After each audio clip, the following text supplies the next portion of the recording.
Hi everyone, it's Mrs. Price here. Today we're going to read a book called Cecil's Garden. What kinds of things do you think Cecil will grow in his garden? I see some carrots and some lettuce or cabbage, some beans, some squash, and some other beans up here. Maybe he'll be growing some of these vegetables in his garden. Let's find out. Cecil's Garden.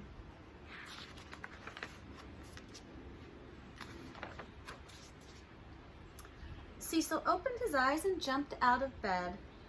It was the day he was going to help Jake and Posy plant the vegetable garden.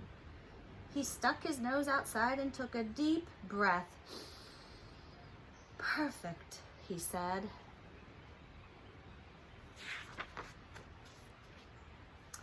Jake carried the hoe and the shovel. Posy brought the watering can. You get the seeds, Cecil, Posy said, and he did. Jake turned over the soil and Posy dug the rows.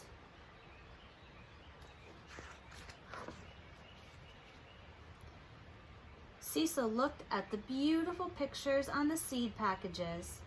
We have carrots and peas, beans, lettuce, Brussels sprouts, and squash, he said, and his mouth began to water. That's 6 kinds of seeds, said Jake, and the garden is only big enough for 5 rows. Nobody likes Brussels sprouts, said Posy. We don't have to plant those. I like Brussels sprouts, Jake said. We can leave out the squash. But I love squash, said Cecil. I know, said Posy. Let's plant 2 vegetables in 1 row. How about carrots with peas, said Cecil. That sounds good. Posy shook her head. I think it should be beans and lettuce.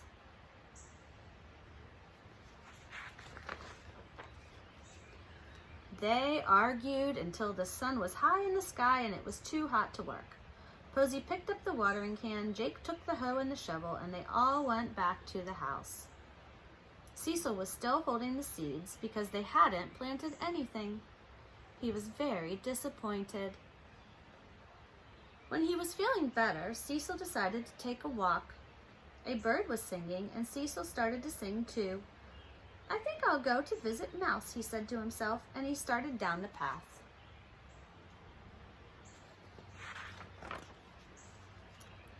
He went around a curve, squeezed through some tangled bushes, and was very surprised to find himself standing in front of a saucepan.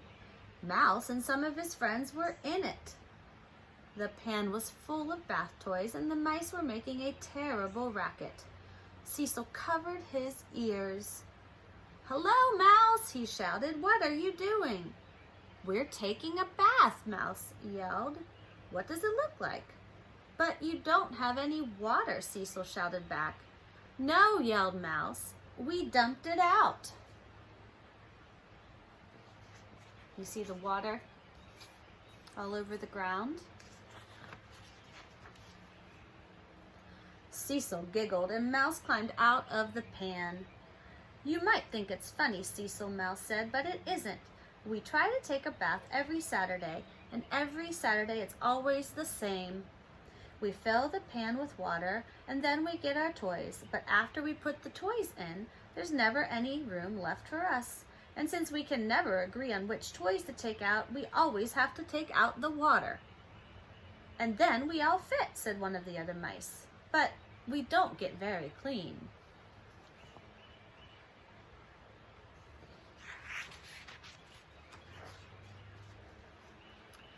"Oh dear," Cecil said, trying not to laugh. "Maybe next Saturday will be better." "I doubt it," said Mouse, and Cecil helped him get back into the pan.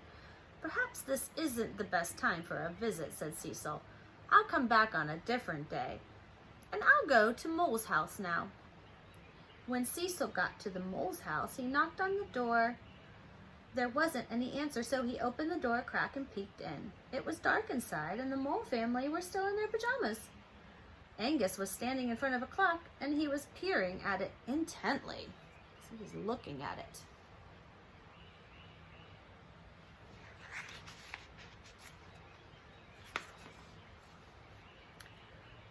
"Hello, Angus," Cecil said in a loudish whisper. "Why are you still in your pajamas on such a nice morning?" Angus jumped because he hadn't seen Cecil. "Is it morning?" Angus asked. "Yes," said Cecil. "Well, no," he corrected himself. "It's really almost lunchtime." "I was sure that it was time to get up," Angus said, "but it's too dark in here to see the clock."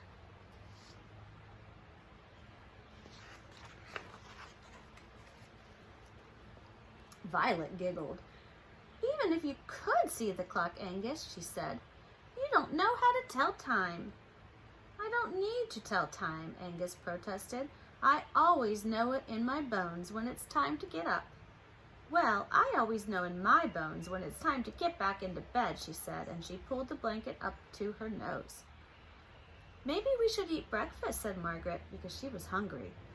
"There's no point in eating breakfast if it's time for lunch," Angus said.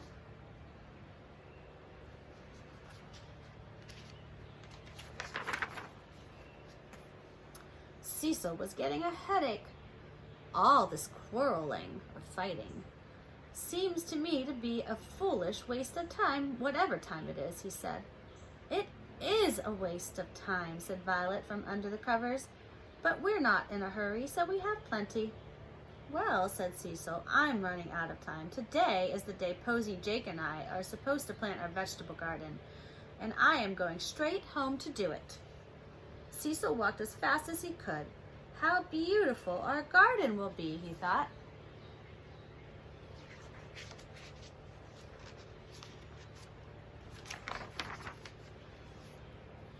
"Where have you been?" asked Jake when Cecil came through the door. "Visiting the neighbors," Cecil answered, and he went to get the seeds and the toolbox. "Where are you going now?" asked Posy. "To the garden," said Cecil. "You bring the watering can, and Jake, you bring the shovel and the hoe." When they got to the garden, Cecil started to work on the fence. He moved 2 posts and added more wire so that the garden would be bigger.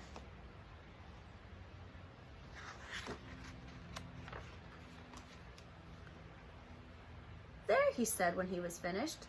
"Now we have room for everything. There is nothing to quarrel about, and we don't have to waste another minute." Posy and Jake agreed that it was a very good solution. They planted seeds until the sun was setting pink and orange over the meadow.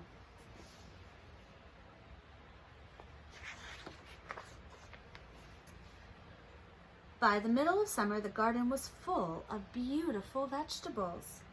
Cecil made a pot of savory stew and invited the mice and the moles to lunch.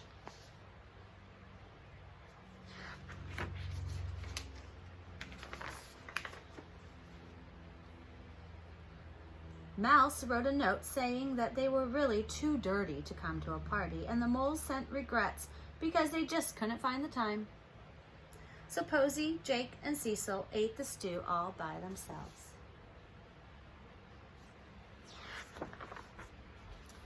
And it was very good. Well, friends, I hope you enjoyed Cecil's garden today. I miss you all. Bye.